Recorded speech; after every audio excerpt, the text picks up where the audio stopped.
তোমাদের এই দৃষ্টতা, তোমাদের এই অসৎ গুণগুলো, মানুষকে ছোট করে দেখা, মানুষকে খাটো করে দেখা, মানুষকে বিদ্রুপাচ্ছল কথা বলা, মানুষকে হেয় করা, মানুষকে কষ্ট দিয়ে কথা বলা, এগুলো মুসলমানদের গুণ না, এগুলো ইহুদিদের গুণ।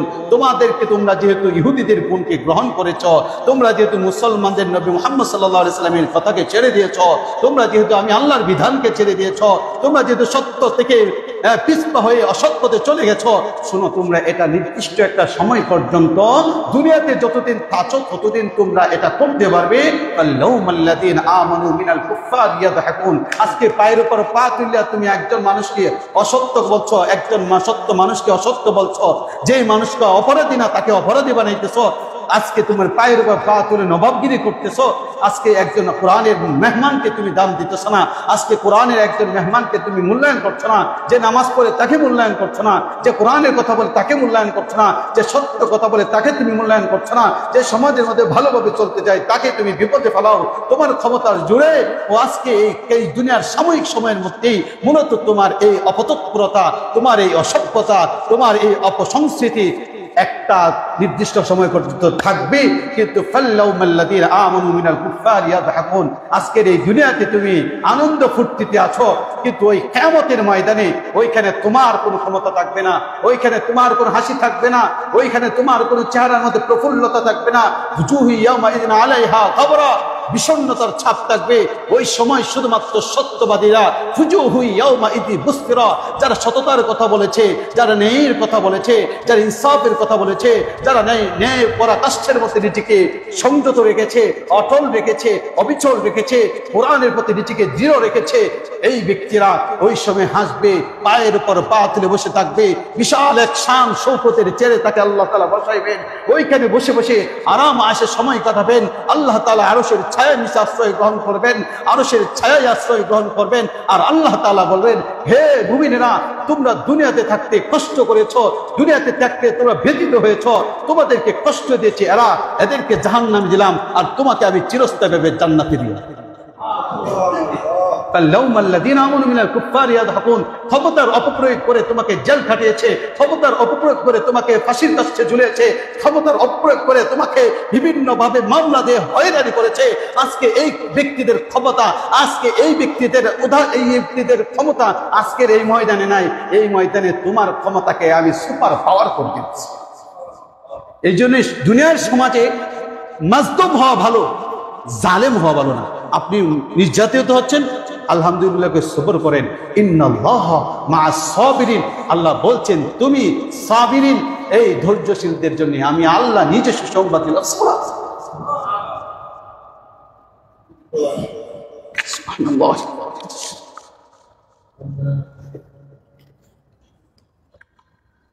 তাহলে আলাল আরাইকি ইয়ানজুরুন, এই কথা বলে দিয়েছে, কোনো কিছু ফাঁক রাখে নাই। কিয়ামতের ময়দানে সত্যবাদী ব্যক্তিরা আরামে এসে থাকবে, আর ওই অপরাধীরা এভাবে তাকায়া থাকবে। সূরা মুতাফফিফিন, আজকে ভাই আপনাদেরকে অনুরোধ করছি, অন্ততপক্ষে কিছু না ঘাটেন অতীতে, আজকে সূরা মুতাফফিফিনের এই 29 নং আয়াত থেকে পুরাটা তর্জমা করবেন শেষ পর্যন্ত। আপনি বিবেক খুলে যাবে অনেকটা, ইনশাআল্লাহ আশা করতেছি। হাল সুগরিবাল কুফার মা কানু ইয়াফআলু। এই জন্য আমার ভাইরা, ইহুদিদের গুণ কি? মানুষদেরকে নিচু করে দেখা, খাটো করে দেখা, বিদ্রুপাচ্ছল কথা বলা, অসত্য কাজ করা, এগুলো হলো ইহুদিদের গুণ। এই গুণগুলো আমাদের হৃদয়ে রাখা যাবে? বলে রাখা যাবে? আমরা এগুলো আজকের থেকে আমরা মানুষদেরকে খাটো করে দেখা, গরিবকে হেয় করে দেখা, একটা মানুষ বিপদে পড়ছে, বিপদে তাকে সহযোগিতা না করে তাকে আবার বিপদে বড় করে ফেলে দেওয়া, এইখান থেকে আমরা বের হয়ে আসবো ইনশাআল্লাহ বলি। ইহুদিদের উপর ইহুদিরা হযরত উযাইর আলাইহিস সালাতু ওয়াস সালাম, ইহুদিদের দেখেন আল্লাহর কোন পুত্র আছে, সন্তান আছে? নাই। এরা অপরাধ করতে করতে এত বড় অপরাধী, এরা ইহুদিরা উযাইর আলাইহিস সালাতু ওয়াস সালামকে আল্লাহ তাআলা পুত্র দাবি করে, বলে নাউজুবিল্লাহ। খ্রিস্টানরা ঈসা আলাইহিস সালাতু ওয়াস সালামকে আল্লাহ তাআলা পুত্র দাবি করে। আল্লাহ তাআলা এই ব্যাপারটাকে উল্লেখ করেছেন সূরা তাওবার 30, 31, 32 নং আয়াতে। وقالت اليهود عزير ابن الله وقالت النصارى المسيح ابن الله ذلك قولهم بأفواههم يضاهئون قول الذين كفروا من قبل قاتلهم الله أنى يؤفكون একটু জোরে জোরে বলি আল্লাহু আকবার। এই ইহুদি খ্রিস্টানরা, এখন ইহুদি খ্রিস্টানরা যেরকম ভাবে দৃষ্টতা দেখাইতেছে, উজাইর আলাইহিসসালামকে পুত্র বলে দাবি করে, ঈসা আলাইহিসসালামকে পুত্র বলে দাবি করে, এই দৃষ্টতা তাদের পূর্বপুরুষরাও দেখাইছে। কাতালাহুমুল্লাহ, আল্লাহ তাআলা এই জন্য যুগে যুগে এদেরকে ধ্বংসত্ব, তাদের উপর ধ্বংস নামিয়ে দিয়েছে। এরা বিভিন্ন ভাবে তারা নির্যাতিত হয়েছে।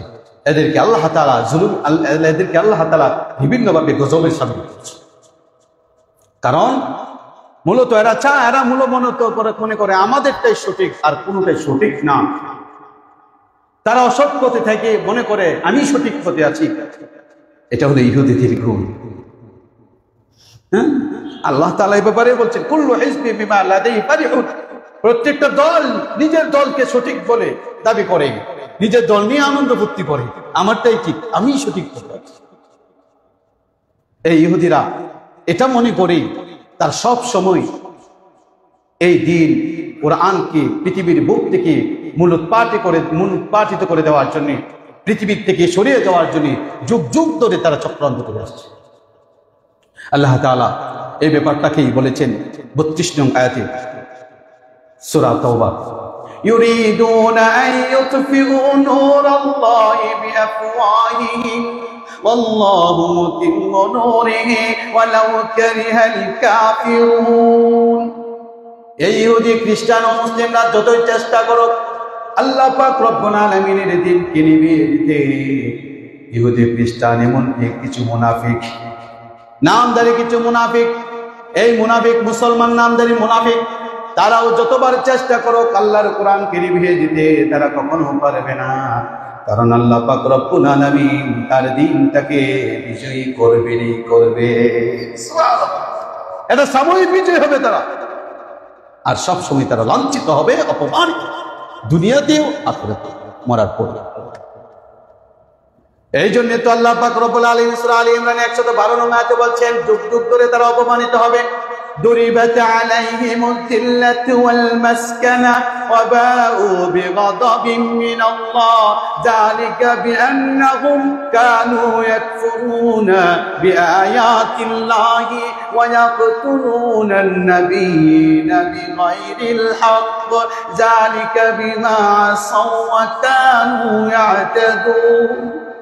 একটু বলি আল্লাহু আকবার। হ্যাঁ, তাদেরকে লাঞ্ছিত, অপমানিত করা হবে দুনিয়াতে যতদিন যাবে, যুগ যুগ ধরে থাকবে। কতদিন থাকবে? وَإِذْ تَأَذَّنَ رَبُّكَ لَيَبْعَثَنَّ عَلَيْهِمْ يَوْمَ الْقِيَامَةِ। একদিন নয়, দুই দিন নয়, এক যুগ নয়, দুই যুগ নয়, কিয়ামত অবধি এই ইহুদিরা লাঞ্ছিত, অপমানিত এবং নির্যাতনের শিকার। সুবহানাল্লাহ। তাহলে আল্লাহ পাক রব্বুল আলামিন তাদের উপর লাঞ্ছনা, বঞ্চনা, অভিসম্পাতের ব্যাপারে কোরআনের আয়াত নাজিল করেছেন। এবং হযরত দাউদ আলাইহিস সালাতু ওয়াস সালাম, হযরত ঈসা আলাইহিস সালাতু ওয়াস সালাম, এই দুইজনেও ইহুদিদের, এই বনি ইসরায়েলদের থেকেই নবী হিসেবে প্রেরিত হয়েছে। এই দাউদ আর ঈসা আলাইহিস সালাতু ওয়াস সালাম সহ অসংখ্য নবীরা তাদের বিরুদ্ধে দোয়া পর্যন্ত করেছে, বদদুয়া দিয়েছে। এই ব্যাপারে আল্লাহ তাআলা সূরা মাইদার ৭৮ নং আয়াতে বলছেন, লুআইনাল্লাযীনা কাফারু মিন বনি ইসরাঈল আলা লিসানি দাউদ ওয়া ঈসা ইবনে মারইয়াম যালিকা বিমা আসাউ ওয়া কানু ইয়াতাদুন। ঈসা আলাইহিস সালাতু ওয়াস সালাম, দাউদ আলাইহিস সালাতু ওয়াস সালাম, এদের উপরে আল্লাহ লানত কামনা করেছেন। কারণ এরা নবীদেরকে মানে নাই, গ্রহণ করে নাই, ওরা যেটা ভালো মনে করে এটাই। এভাবে তারা আল্লাহ তাআলার মাধ্যমে, আল্লাহ তাআলা নিজে তাদের উপর লাঞ্ছনা, গঞ্চনার কথা বলেছেন। এরা অভিসম্পাদিত হবে এবং বিভিন্ন নবীরাও তাদের উপরে কি করছে? অভিসম্পাদ দিয়েছে। ইহুদিদের উপরে ঐশী গজব, আল্লাহর পক্ষ থেকে কিছু গজব এর কিছু দৃষ্টান্ত। খ্রিস্টপূর্ব 724 খ্রিস্টাব্দে আশুরীয় বাদশাহ, নাম হলো পিয়ার। এই পিয়ার ইহুদি রাষ্ট্রে আক্রমণ করে, ওই সময় পিয়ার আক্রমণ করে হাজার হাজার ইহুদিদেরকে হত্যা করে। শুরু হলো তাদের উপরে ধ্বংসাত্ম। কিভাবে আসতেছে দেখেন। পুনরায় খ্রিস্টপূর্ব 561 সালে বেবিলনের শাসক বখতে নসর, বখতে নসরের নাম শুনছেন? অনেক ক্ষমতাশালী একজন শাসক। এই বখতে নসর জেরুজালেমে আক্রমণ করে। ওই সময় হাজার হাজার ইহুদিদেরকে হত্যা করে 70,000 ইহুদিকে ধরে নিজ দেশে নিয়ে এগুলোকে গোলাম বানিয়েছে। এর মতো অপমানের আর কিছু আছে? 70 খ্রিস্টাব্দে, এটা তো খ্রিস্টপূর্ব ছিল, এখন 70 খ্রিস্টাব্দের কথা বলছি। 70 খ্রিস্টাব্দে রোম সাম্রাজ্য তাদের উপর আক্রমণ করে এবং রোম সাম্রাজ্য আক্রমণ করে তাদেরকে হাজার হাজার ইহুদিদের হত্যা করে। 132 খ্রিস্টাব্দে রোম সাম্রাজ্য আবার আক্রমণ করে তাদেরকে অনেকগুলোকে তারা ধরে নিয়ে যায়। এই রোম শাসক জেরুজালেম থেকে বের করে দেওয়া হয়। এভাবে একের পর এক আক্রমণের ফলে ইহুদিরা বিভিন্ন দেশে ছড়িয়ে পড়ে। এই যে জেরুজালেমে আক্রমণ হচ্ছে, এভাবে আক্রমণের কারণে তারা বিভিন্ন দেশে ছড়িয়ে যায়, নিজ দেশে আর তারা থাকতে পারছে না। জেরুজালেম, আপনারা মনে করেন না জেরুজালেম তো অনেক আগের থেকে ইহুদিরা বসবাস করতেছে, তাহলে এই জন্যই তো তারা আক্রমণ করতেছে নিজেদের দেশ বাঁচানোর জন্য না। ইহুদিরা যেই সময় থেকে খ্রিস্টপূর্ব আপনার 724 খ্রিস্টাব্দে, ওই সময় যখন তারা শাসক ছিলেন বা এর আগেও, এর তো আরো 4000 বছর আগ থেকে আরবরা এখানে শাসন, এখানে তারা বসবাস করতেছে। 4000 বছর আগে থেকে, 1-2 বছর আছে। এটা আরবদের ভূমি, এটা ইহুদিদের ভূমি না। এরপরে দেখুন তাদের এই দুর্ধর্ষ এবং অবদ্ধতা, অমানবিকতা, হিংস্রতা, অপদার্থ মন মানসিকতার কারণে এভাবে তারা বিভিন্ন দেশ থেকে এদেরকে বিতাড়িত করা হয়।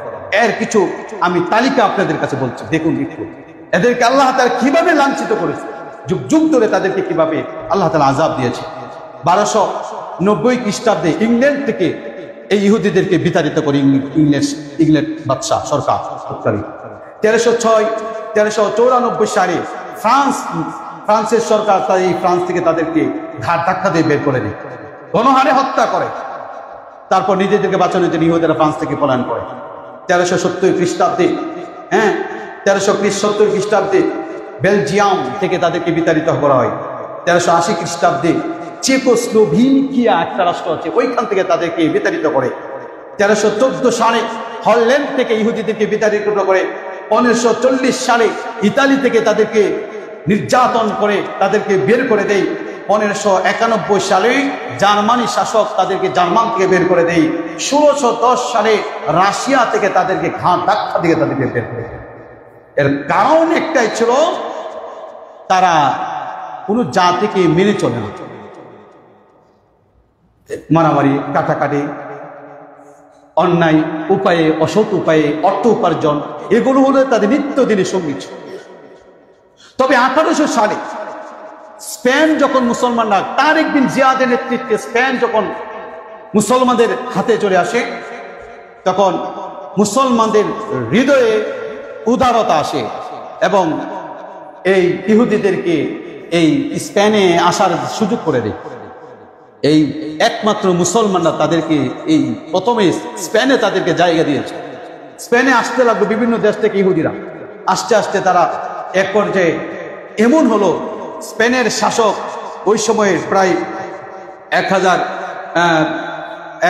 সালের দিকে স্পেনে ইহুদিদের জনৈক ব্যক্তিকে স্পেনের রাষ্ট্রীয় উচ্চ পদস্থ কর্মকর্তা হিসেবে নিয়োগ দেন। একাধিক ব্যক্তি কর্মকর্তা হিসেবে নিয়োগ হয়ে তারা ক্ষমতার অপব্যবহার করা শুরু করেছে। এক পর্যায়ে ওই স্পেন থেকেও 1066 সালে যাদেরকে আদর করে লালন করছিল, এরা যখন দৃষ্টতা দেখাইতে লাগলো, ওই 1063 সালে ওই স্থান থেকে তাদেরকে বিতাড়িত করা, বুঝছেন? এখন আসেন 1290 সালে বিলাত থেকে তাদেরকে বের করে দেওয়া হয়। তৎকালীন ধর্ম নিরপেক্ষ রাষ্ট্র হিসেবে পরিচিত, অর্থাৎ আমি বলছি 1923 সালের 23 খ্রিস্টাব্দের কথা। আপনারা শুনে 1300 সাল থেকে 1922 খ্রিস্টাব্দ পর্যন্ত মুসলমানদের সঠিক প্রকৃত মুসলমানদের অধীনে ছিল অটোমান সাম্রাজ্য, মানে তুর্কি শাসন ব্যবস্থাপনা। তুর্কি মুস্তফা কামাল আতাতুর্ক সে আমেরিকানদের পাশ্চাত্যের দালালি করে সে জনগণকে বুঝাইতে সক্ষম হলো, দেখো তোমাদের স্বাধীনতা চাও, তোমরা যদি নিজেদের স্বাধীনতা পেতে চাও তাহলে তোমাদেরকে অবশ্যই গণতন্ত্রের ছায়াতলে আসতে হবে, গণতন্ত্র ছাড়া তোমরা কখনো প্রকৃত স্বাধীনতা পাবে না। এই কথা যখন মানুষদেরকে বুঝাইল মুস্তফা কামাল আতাতুর্ক, তখন তার নেতৃত্বে অটোমান সাম্রাজ্যকে একদম ধ্বংস করে দেয়, মুসলিম খেলাফত ব্যবস্থাপনাকে ধ্বংস করে দেয় অটোমান সাম্রাজ্য। এই মুস্তফা কামাল আতাতুর্ক চালু করলো 1923 খ্রিস্টাব্দে। কত খ্রিস্টাব্দে? 1923 খ্রিস্টাব্দে ওই তুর্কিতে গণতন্ত্র প্রতিষ্ঠা করলো এবং সে দীর্ঘদিন প্রায় 1935 খ্রিস্টাব্দ পর্যন্ত, প্রায় সে 38 খ্রিস্টাব্দ পর্যন্ত প্রায় সে এখানে শাসন ক্ষমতা ছিল মুস্তফা কামাল আতাতুর্ক। তারপরে দেখেন এই গণতন্ত্র প্রতিষ্ঠার মাধ্যমে তুর্কিস্তানে এই এক এক করে ইহুদিরা গণতন্ত্রের সুযোগে তারা ওইখানে আসতে শুরু করে। এই তুর্কিস্তানের জায়গা এখান থেকেই গণতন্ত্রের ছায়ায়, সর্বপ্রথম গণতন্ত্রের ছায়ায় তারা যে বিক্ষিপ্ত অবস্থায় ছিল, সারা পৃথিবীর বুকে বিভিন্ন দেশ তাদেরকে লাথি দিয়ে বের করে দিয়েছিল, এই যে আমি তালিকা উপস্থাপন করলাম।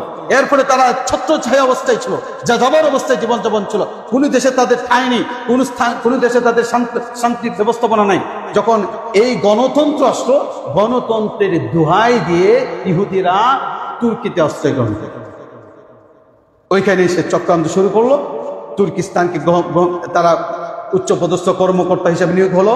এভাবে তারা আমেরিকার বিভিন্ন ইউরোপ কান্ট্রিতে বিভিন্ন দেশে তারা ছড়ায় গিয়ে বিভিন্ন অট্টালিকা, বিভিন্ন ব্যবসা বাণিজ্য দিয়ে একদম পুরো ইউরোপ কান্ট্রিকে তারা অল্প সময়ে নিজেদের হাতে নিয়ে আসে। তাহলে আপনি বুঝেন, আমি একটা কথা বলি, গণতন্ত্রের পক্ষে আসলে কোনো প্রকৃত মুসলমান নাই। বুঝেন কথা?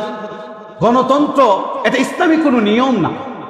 গণতন্ত্র হলো একটি আমাদের এই বিশ্বের একজন এটা হলো মানব রচিত তন্ত্র।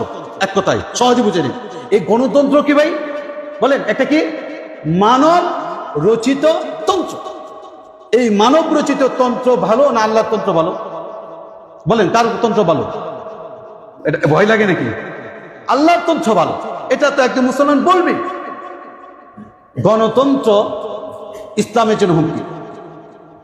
এখন আমরা কেন বলেন হুজুর, অমুক হুজুরা তো গণতন্ত্র নিয়ে বা নির্বাচনে জানে এই সেই ইত্যাদি করেন। ভাই, আশ-শাহরুল হারামু বিশ-শাহরিল হারামি ওয়াল হুরুমাতু কিসাস, সূরা বাকারার মধ্যে এই আয়াতটা আছে।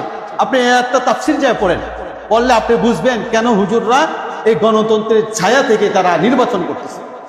আমার ভাই, হুজুরদের পক্ষে আমি ভোট চাইতেছি না, কিন্তু আমাকে আবার রাজনীতির প্ল্যাটফর্মে নিয়ে যাবেন না, একটা স্পেসিফিক বিষয় বোঝানোর জন্য বললাম। গণতন্ত্র ছায়া ইহুদিরা সারা বিশ্ব এখন চেষে বেড়াচ্ছে। এই মুস্তফা কামাল আতাতুর্কের কারণে এটা সম্ভব হয়েছে। এখন সারা 1914 সাল থেকে 18 সাল পর্যন্ত বিশ্বযুদ্ধ, প্রথম বিশ্বযুদ্ধ শুরু হলো।